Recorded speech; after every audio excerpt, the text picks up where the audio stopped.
Hello everyone, welcome to another episode of Energy Inside Motion. I'm here today with my guest, Lara Fraser. Hello, hello. So if you'd like to just give a little brief introduction about what you do to the viewer. Hi, I'm DJ Lara Fraser. I do a little bit of everything. I DJ, radio, produce, and I'm also studying law at the moment. Whereabouts did you grow up?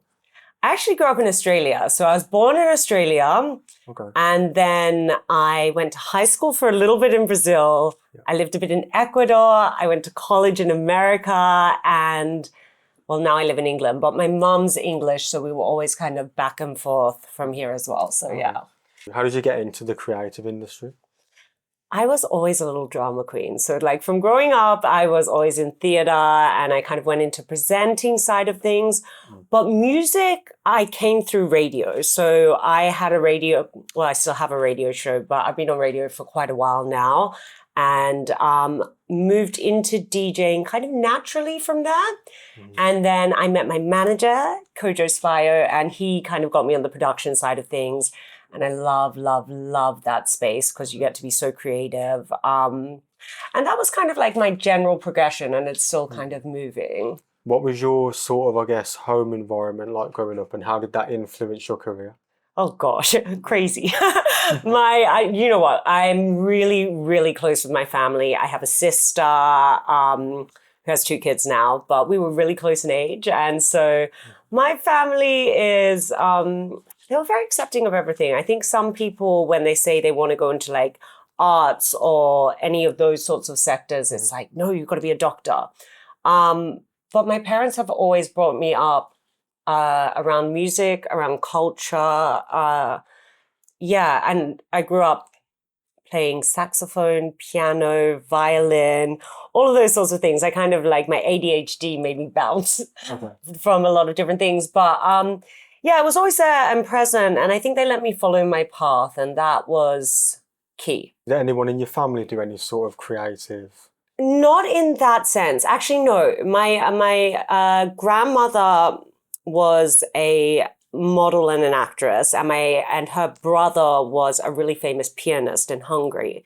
But my parents, my mom was a family therapist, and my dad was an orthodontist. So like not the most creative of things, but on my mom's side of the family, I do actually find that psychology plays into everything. So that side of the family were all psychologists, therapists, and people's ways of thinking was always really present in my household.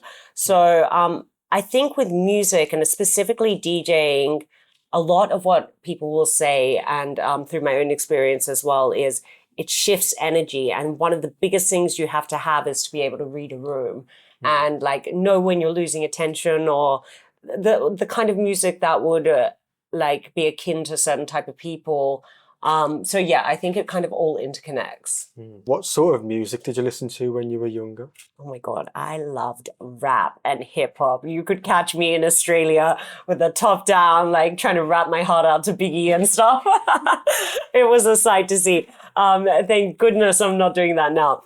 I think that kind of hip hop and R&B energy always stays with me. And even though I play more like dance and house, I love to mix it up with a little bit of a hip hop edit of things and, bring that really fun energy into things. What's your creative process like when creating a new record?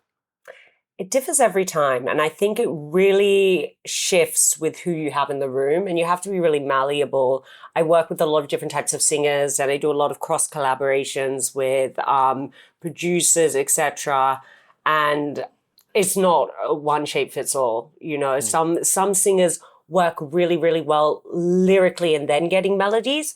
Others work well, the opposite way around. Some songs are beat driven. Some songs are, vocally driven. You have to kind of shift shapes. But I think what I like to do when I get in a room is everyone play the music that they're vibing to at the moment. Let's create an idea around the song. And then how we go about making it can kind of like change each time. But as long as you have like the essence of what you're all in there collaborating to get, then you're going to find something beautiful. But if you haven't kind of like got to the source of that at the beginning, you might be all there kind of trying to make different things and not even know it. So I think like shaping that at the beginning is really key. Okay. What was your creative process like behind making the song Diamonds? Oh my God, that was so much fun. So Diamonds was with my best friend, Lex Dina. She's an incredible singer. She's toured with Rudimental. She's done loads and loads of amazing things. And we love writing together because we have so much fun. But we were in my living room and we just started writing this song, and the beat and everything was made in my living room.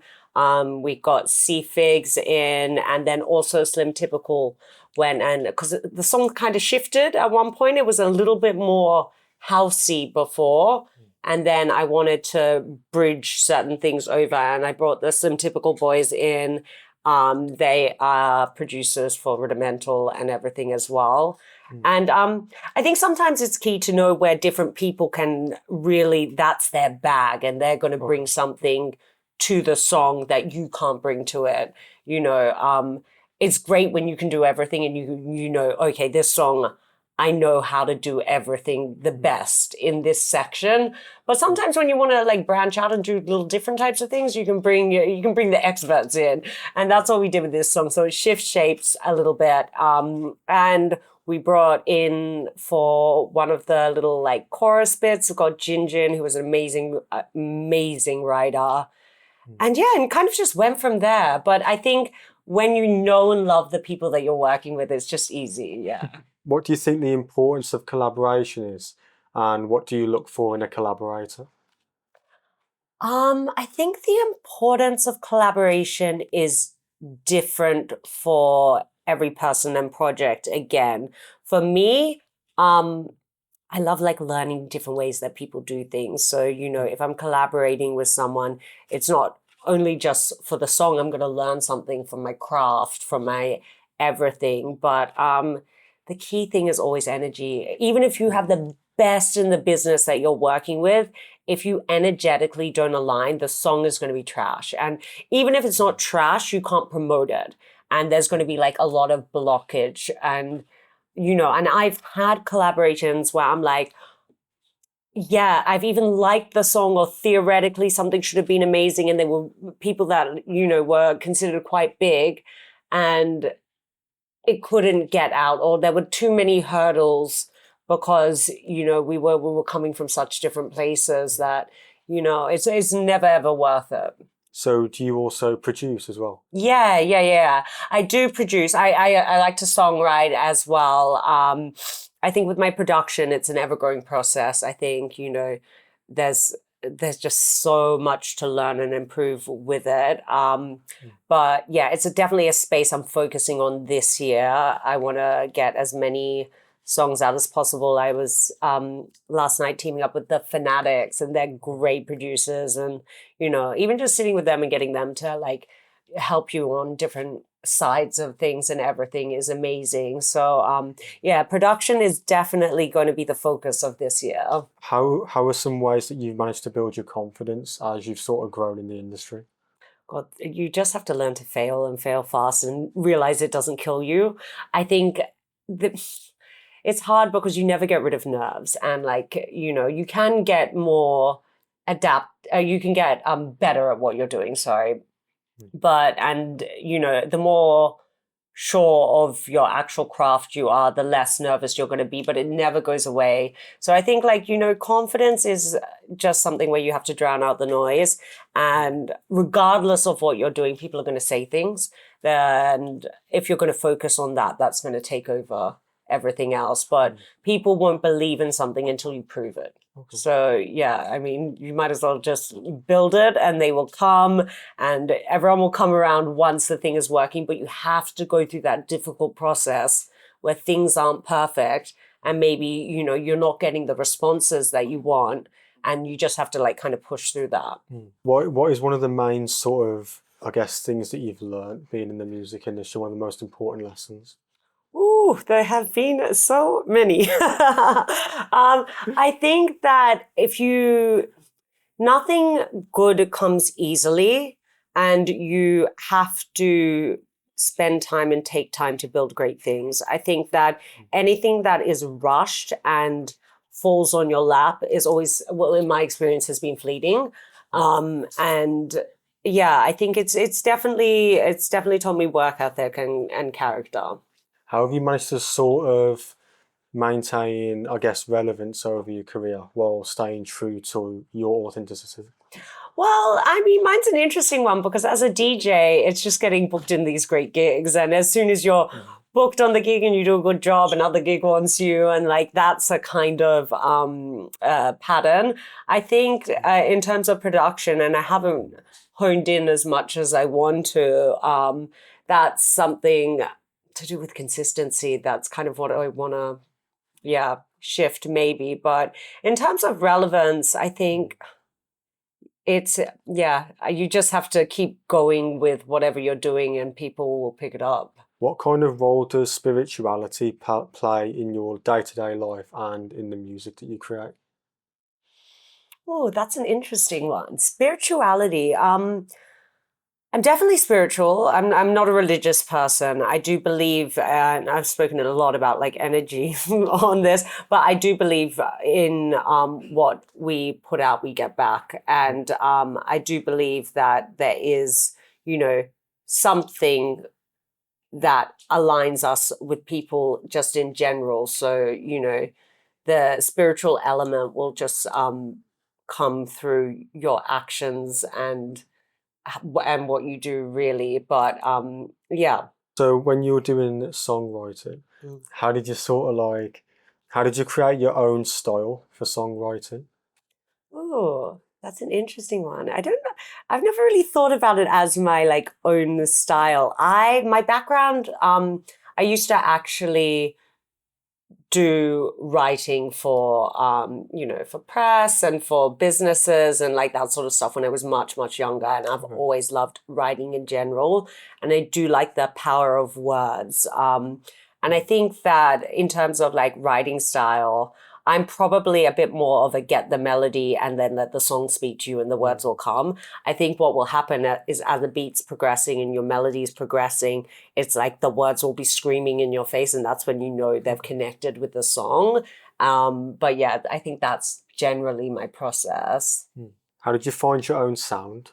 So DJing, you're going to generally be paying, especially if you're doing housey sets like me, about a 120 BPM and up. But what I was listening to was like Afrobeat and hip hop, and that like sits in the anywhere from the 90s to like the 110. So it's like a much slower pace.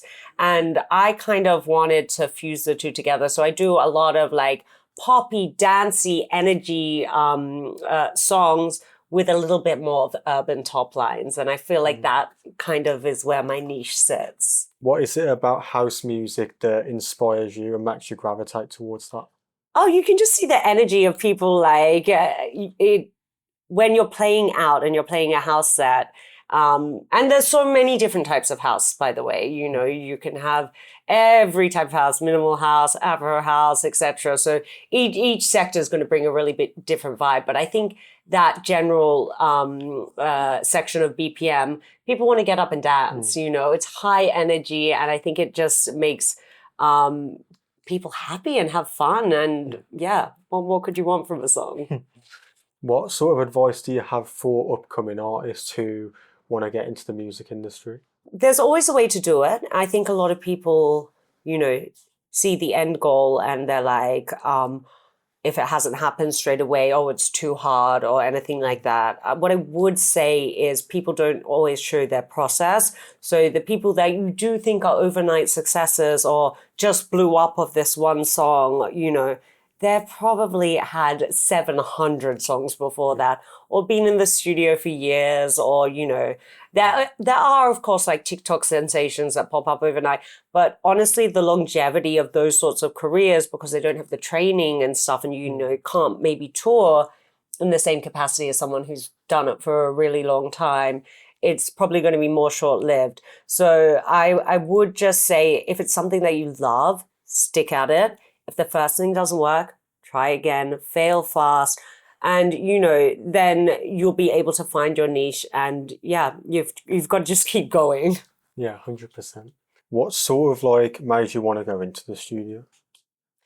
Do you know what? I just got, as I said before, my manager who I met like many years ago kind of prompted me into it and put me into studios with really, really great people. And I was like, oh my gosh, I didn't even know this existed. I didn't know things kind of happened like that. And yeah, as soon as I got into those spaces, I was like, okay, cool.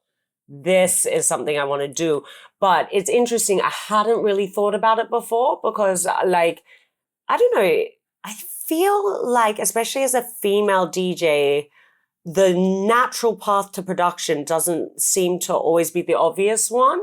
Like a lot of male DJs are always in the studio, but when I even speak to my other like friends, girlfriends that are DJs, and I'll be like, "Oh, do you want to do production?" They'll be like, "Oh, but how?" Yeah. Because it's seen as like such a separate thing. But yeah, hopefully that path gets a little bit easier for female DJs because I reckon there's a lot of space to be had in the production space. What advice do you have for women who want to get into the creative industry?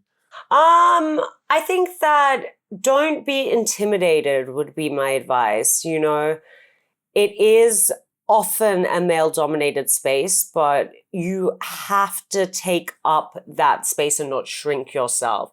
You know, if you walk into that room and whether it's a studio or it's, you know, the DJ setup or like whatever it is, and it's all men around you, it can be intimidating at times. But, you know, if you know your craft, you have just as much right to be there. And, you know, people do love the female energy in those spaces as well. Even a lot of the men that work in those spaces will be very receptive to working with females because it does shift the energy a little bit. It makes it a bit lighter, you know. Yeah, so definitely go for it. I guess what's the favorite moment of your career? Oh my God, I don't think I've had it yet. I think it's coming. It's coming. It's coming very soon. But I've had a lot of great moments. I got to DJ for the first Vegas Grand Prix in the pit area, and it was amazing. I did Champions League Wembley. I did the Champions League final at Wembley, and that was amazing. Yeah, I've had some really good moments. It's taken me all around the world. I'm about to do a week takeover in the Maldives. And I think the resort's name is Niva Degali. So hopefully I got that right. But yeah, I'm going to do a whole week takeover, do their Halloween party, and DJing in spaces like that you might not necessarily get to go to otherwise is really, really fun. What's your experience like touring, and what advice do you have for artists who want to sort of break into touring properly? Right. I mean, I don't think I've done extensive tours. I've definitely done away gigs. You know, I did a festival in Latvia end of last year and that sort of thing. I do want to do extended tours. I've having to wait till I finish my law degree in like 4 weeks is my final exam. So after that, I'll have a bit of time to focus on that. But with touring, I would say that's like a step that you take once you've done a lot of gigs in your area and maybe done the away gigs and everything like that. You build up towards that because there has to be, you know, enough I guess, want for you within a certain area to book out enough gigs to make it worth it. You know, if you're, say, going to go on an Asia tour and you can only really have 2 contacts of places there, it's not going to be worth it because you might have to fund those costs of the upfront, like flights and stuff yourself, or even the hotels, and then maybe you're getting paid by the places and, you know, so you've got to make sure that it makes sense and that you're at a space where you're ready to or already have the offers coming through. But yeah, if you can do it, then it's definitely very fun. With your music, how do you feel like your music is a reflection of you, and what does making music give to you?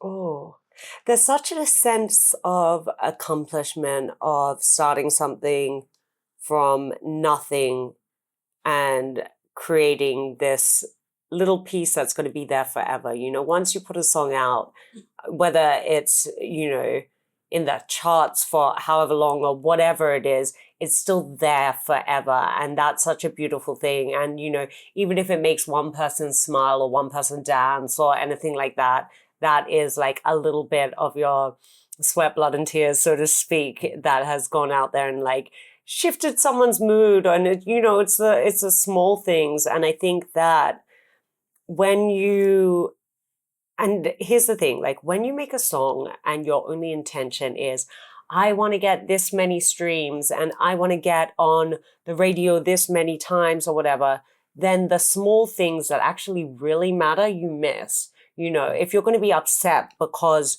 your song isn't top of the charts or this, or didn't do the things that you wanted it to do, then there's not really any point in making it, because the real things are the actual people that have listened to it. So whether it's 100 people or it's 10,000 people or it's 1,000,000 people, it doesn't really matter. That's still that one-on-one connection that you've had with those individual people that makes it kind of worth it. So when you're performing at, say, festivals or shows and stuff like that, how have you sort of learnt to give more of your energy and I guess sort of do like crowd control and like that kind of thing? Yeah, I think the first couple of steps onto stage are always like, oh my God, what if I mess up? There are so many people here. I did a gig for McLaren and it was in Trafalgar Square and they did like a takeover of Trafalgar Square. And I got onto the stage and I was like, oh my God, there's 10,000 people. And then they had me on the screens all around Trafalgar Square. And I swear to God, my whole body was like this. But then I think as soon as you like put the music on and stuff, you can get into your own little zone. And as soon as like, you've done it so many times before and it's like you need to just get back into your body and not let like the whole, you can't look back at the back of the crowd and think, oh my God, what if blah, blah, blah, blah. You just need to go into your safe space and like feel and be present, and then you're going to be okay. But as soon as you start thinking about, you know, all the ways that you can mess up and that sort of stuff is when you're going to go a little bit left. So with music, in what sort of way like do you, I guess, consume and take in music? Oh, so I go for like an hour. I try and go for an hour walk every day. And I like to let my Spotify do shuffles of random things because I like to discover things that I don't know. So that's on like a streaming side of things. But then on the DJing side of things, I'm subscribed to every DJ pool under the sun and go through the hyped edits list, go through different SoundClouds, you know, discovering gems that are like edits that no one else has is so key to creating a really, really cool set that you've got to constantly be on that. So I try and dedicate like a day, like a full day of searching for music and do that hopefully once a week. But, you know, sometimes life gets busy, but ideally, yeah, once a week, that would be. When it comes to your DJ sets, how do you put together your DJ sets and your mixes? So depending on what genre, so if it's like really like house, tech house, Afro house, anything like that, you know, I'll obviously have those genre sectors in my record box, but then I'll probably go more by key, and you would arrange your set a little bit more by key. If it's like amapiano, hip hop, R&B, like any of those sorts of section, key isn't as relevant. You kind of go by BPM a little bit and then also tone. So I will have in my record box like genres, and I'll just go and play through each one, and the ones that are speaking to me for the set, I'll start putting in a playlist, and then get a huge range that I might be able to play on the thing, and then, you know, get the tone of it on the day. Because what you don't want to do is do song by song. I'm going to play this, I'm going to play that next. You lose the whimsy of a set and you lose the ability to kind of switch it according to what the crowd wants. What kind of energy do you try and give to people when you're performing and just in general life? I think especially with performing, you always, even if you are worried about a lot of things, because the thing is, a lot of things will go wrong on the day of an event. So, your tech might mess up. There's so many things that can go wrong. Even if you're stressed, the audience looks to you to how to react. So no matter what it is, you've got to let it out of your brain and have fun. And I genuinely, I love going out. I love dancing. I love all of those sorts of things. So I would treat the way I would do my set the way I would want my night to be. So yeah, it's always just high energy, fun, good vibes. In my day-to-day life, same thing. I try to always see the best in whatever the situation is, and not so the small stuff, What do you feel like the younger version of you would say, seeing the current version of you now? Do you know what? I think the younger version of me would think it was really unexpected. Because it was nothing, although I loved music and was really musical when I was younger, I don't think I ever even thought of DJing. And so, but I think she'd be really happy. Yeah, I think she'd be happy. I think I was never suited to a very 9-to-5 office job. So I think she would be very happy that she wasn't there. And yeah, excited that I'm still enjoying what I do and that life really is an adventure. How did you craft the record Get Your Money? Get your money. That was another really fun one. Me, Ayo, and Eliza met. Well, actually, no. I met Ayo at an event that my friend Trey put on at Gucci. And we were speaking, and he's like, no, I'm a producer. I saw blah, blah, blah. And we had mutuals. And I was like, yeah, let's jump in the studio. And so we were speaking, and we literally teed up a couple of weeks later, and I brought in Eliza to the session, and we had a proper party in that session. We got our drinks out. We were like, hey! So we had a lot of fun making it, and it was just a fun song that we wanted to put out. And we got there. And I think one of the hardest things is not starting a song, not getting it to finishing point. It's putting a song out. The last little bits in getting a song from studio to music video, headshots, this, that, it's so hard. So I am so happy we got that out. Ayo is just the best to work with. He's such a generous person with his time, with his energy. And I loved working with him. So I see that you do content creation. How do you bring your authenticity into content creation? Gosh, I've never even thought about it as content creation. I literally just will be filming what we do. So whether it is the gigs that I'm on, whether it's the studios that I'm in and everything like that, it's just a representation of what's actually going on. So I don't feel like I've progressed into the stage of doing the TikTok trends and all of that sort of stuff. I think my Instagram is just a very real reflection of, my day-to-day life. But it's such a good tool as well for any artist, any creator. Who would you say inspired you to become a DJ?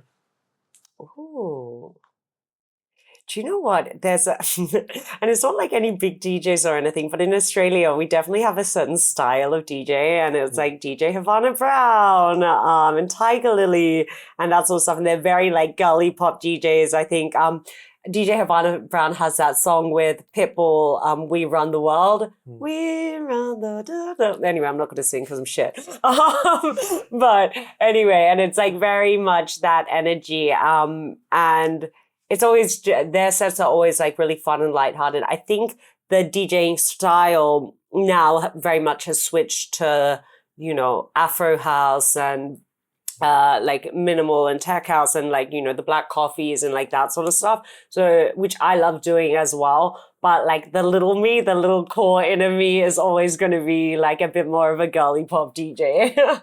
What sort of new genres are you looking to go into or explore?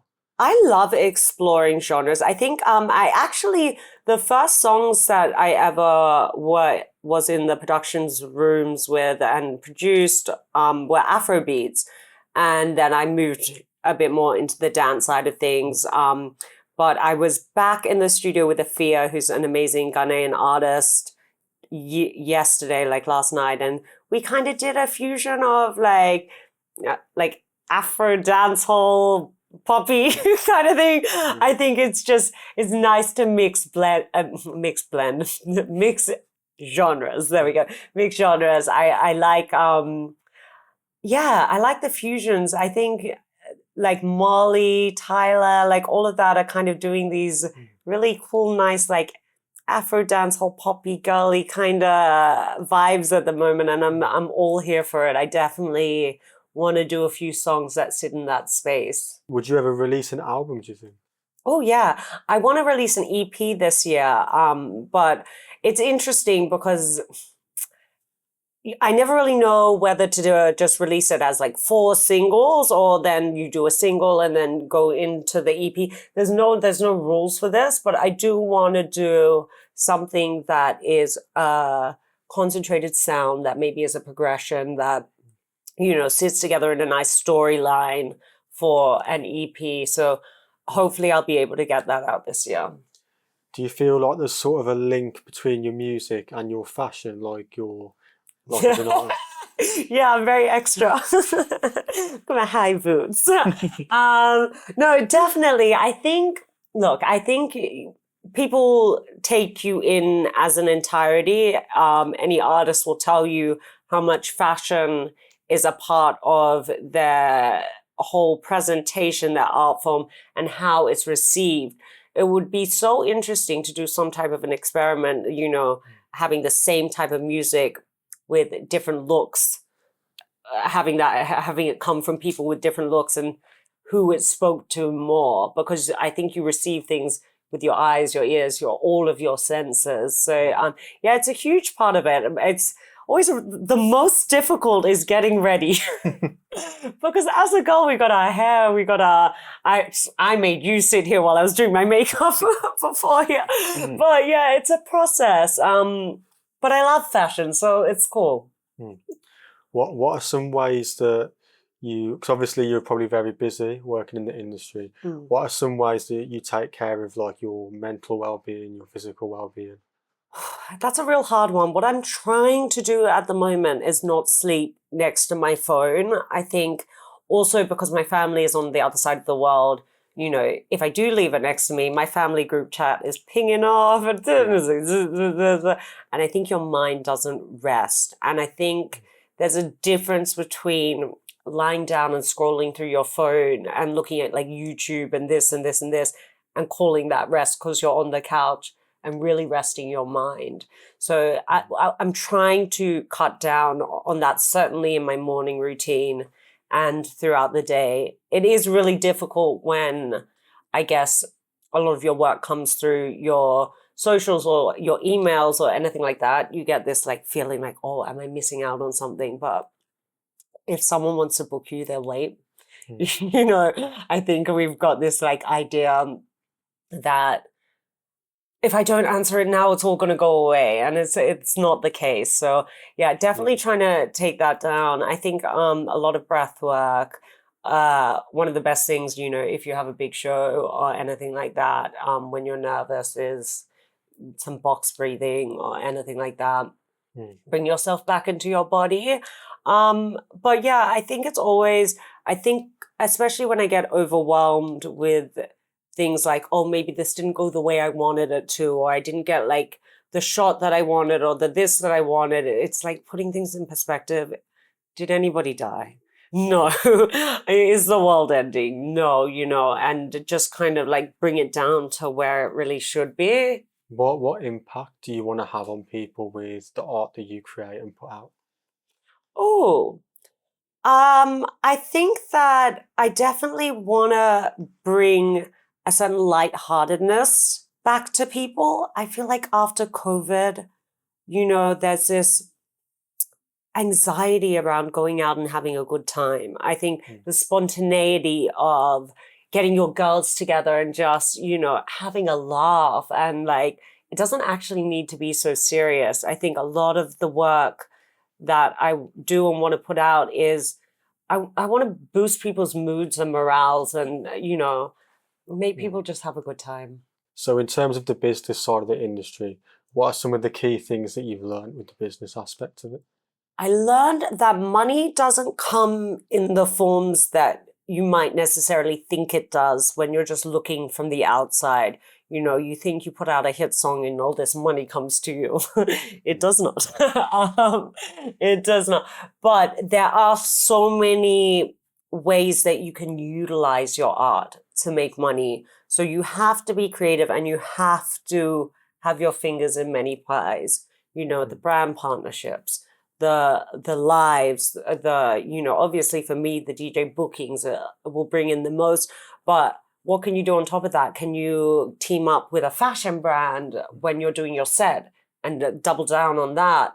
I think you'd be surprised. I'm sorry, you'd be surprised what artists have different revenue streams of how they actually make their money. It's normally not just from music. So is having your own fashion line something you want to go into? I would love to. I would love to. But obviously it's such a hard industry. But do you know what I would love to do? I would love to do like a collaboration line with a brand. Because then you don't have all the overheads and all of that scary stuff, but you could creatively make something amazing. Who are some different artists that you want to work with that you haven't had a chance to work with yet? Oh, I mean, loads. Molly at the moment for me, she's having her moment and she is just such a fun little vibe. Yeah, she's definitely one of my top ones at the moment. Yeah, I love a Tyler, as I said before. Like, yeah, Amory, yeah, Thames. There's so many, but I love the females in the industry, and I love a little girly collab. So yeah. Okay. I wanted to get a bit into your radio presenting.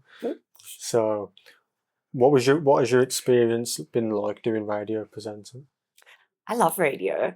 Radio is such an interesting space, and I've always been lucky that the shows that I've done, I've also been able to produce and everything, so I can talk about what I want to talk about, play what I want to play, bring on the guests that I want to bring on. I think even though a lot of the landscape of how we listen to things has changed, radio will always have like this kind of weight to it that maybe, some of the streaming platforms, etc., don't. Anyone that has a car, or if you're in a taxi, the radio stations are still gonna get played, and yeah, it always will hold a space for me. Also, like I can switch into talking about topics that interest me as well, which is really nice. We do have a music component to the show, but it doesn't have to just be that. So yeah, if there's like, topics that are going on in the world that I want to have a chat about, I'm allowed to do that and bring on people that might know more about it than me, etc.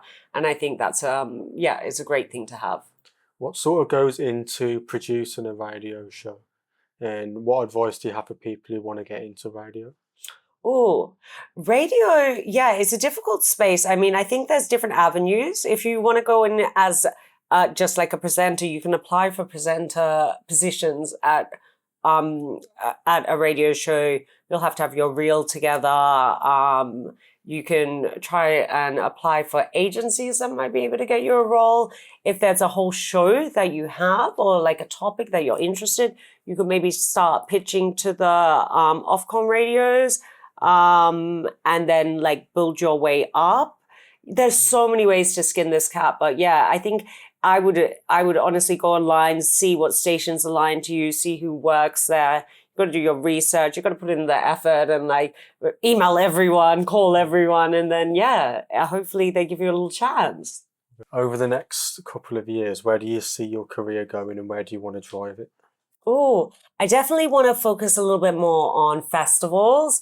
I want to get into the little festival season. I've kind of been more on the sports event side of things, as I was saying before. So I think a focus on that. And Yeah, just definitely consistently producing, putting out music and growing and hopefully, I don't know, reaching some things I haven't even thought of yet. Something I wanted to ask about is obviously law. So you said you're studying law. Yeah. What's your sort of like, where do you want to take that? So the goal is to go into entertainment law. What I'm doing my dissertation on is intellectual property, and I want to look at fairer artist payment systems. Because there's a lot to be said about how artists get compensated for their work. So that's the sector of my dissertation, and eventually I want to look at building new structures for payment, booking, and like I guess general treatment of artists. And that's kind of the crossover of that. Well, that's very ambitious. That obviously you've done all of this, and then you still want to go. You want to go and study. Yeah, for sure. I think I love learning, and I think you're a fool if you think you know everything. So any chance that I can get to, I guess, improve my knowledge, understanding, there's no downside for it, but it is hard work. I'm doing an MA law conversion course, which is 3 years of law in one. Okay. So I've been studying at night times and like getting up like at 5 to try and do all my readings. So it's a lot of work. I definitely won't downplay that, but I think, once you get through it, it's something you can't take away. So yeah. How do you sort of manage a schedule, and what advice do you have for creatives who are trying to find a better way of managing their schedule and their time? Oh, okay. So my schedule is not managed great, but I have the advice that I would give myself, which is like treat it like a 9 to 5 job. I think that if you're only doing things when something is coming to you, then you can't curate what you actually want. So, I mean, if you get up and say, today, I need to get these things done, and then actually get them done, you're doing really well. But because of the nature of the job, things like pop up all the time. And I think what I find hard is I'll have my list and then something really exciting pops up. And of course, you have to do that, but it doesn't mean you should forget your list. So, yeah, I mean, I think it's just staying on course, understanding what it is that you want to get at the end and putting those little steps forward is probably the key. How would you say your mindset's evolved over the years? I think, and it sounds a little bit harsh maybe, but I think there's no point in doing favors. And what I mean by this is if you do not want to be doing it, don't do it, because you're not doing the other person a favor and you're not doing yourself a favor. And I don't want anyone to do me any favors either. If you don't want to be working with me and you don't want to be building something together, then it's actually best for both people if it's just left. I think I always had this idea of, I want to seem nice, or, I want to do the nice thing. And I don't think the nice thing is always the right thing. So yeah, I think my mindset definitely has shifted on that. How do you sort of set clear boundaries as a person and setting boundaries in the industry when working with people? Yeah. Oof. It's a hard one. I think you kind of learn over time that, sometimes if you give an inch, people take a mile, and you have to understand who it's worth doing that for. But really, it is hard. I think I've learned how to say no a lot better. And, it's as I said, no is not the end of the world. And I think it's just having the confidence to be able to do that. And also really understanding if something is going to put you out to your detriment, you shouldn't be doing it. So my last question for you would be, so what do you want to improve in your music, and I guess just as an overall person over the coming years? I think consistency. I want to consistently be putting out music. I want to just probably carve out enough time each week to focus on the sectors that I want to improve on. And then the rest organically happens. I think it's time and energy equals results. So I definitely want to be a little bit more strict with myself, put that time away to, make the best sets that I can, to produce the best music that I can, to reach out to the people that I want to be working with. And I think then when you do that, the results come naturally. So this has been an episode of Energy Inside Motion with Lara Fraser. So would you like to just give the people your social media handles? Hello, people. My social media handles are at DJ Lara Fraser. That's DJLARAFRASER. And that is on Instagram. And I think it's on TikTok. Perfect. So thank you very much for watching. Stay tuned.